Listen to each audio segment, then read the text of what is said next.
Elles sont femmes, elles sont filles, ici autour de la table. La thématique au centre du conclave, ensemble, disons non à la maltraitance des femmes et des filles. La vision est claire, l'épanouissement des familles et des vies. Les violences, quelle que soit l'origine, quel que soit l'auteur, ne sont pas permises dans la nature, dans la société.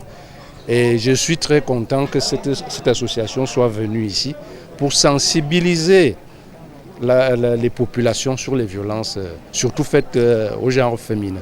Cette vaste campagne de sensibilisation et d'information durera 16 jours. 16 jours d'activité contre les violences, donnant la part belle à la gente féminine de l'arrière-pays. Objectif, éradiquer les fléaux tels les mariages forcés, les femmes battues, les rites de veuvage humiliants et bien d'autres. Une situation alarmante. Le mariage forcé reste de mise. Les rites de veuvage humiliants, les mariages précoces, comme je disais, les mutilations. Ces populations aussi ont besoin de vibrer au diapason de l'évolution de la société. C'est-à-dire de laisser un certain nombre de pratiques de violence. Et pour ça, elles ont besoin de l'information. Elles ont besoin de connaître la vérité sur les conséquences de ces violences. Et c'est notre apport aujourd'hui. Nous sommes également venus les écouter.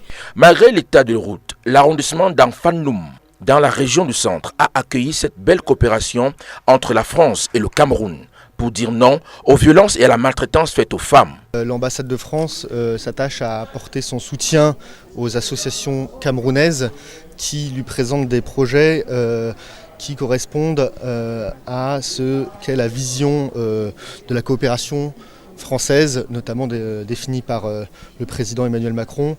Et l'une de ses priorités de cette vision, de cette stratégie, c'est l'égalité de genre, la lutte contre les violences faites aux femmes. Jusqu'au 10 décembre prochain, la femme et fille rurale, à travers cet oxygène de l'association Famille et Vie, atteindra à coup sûr l'objectif souhaité.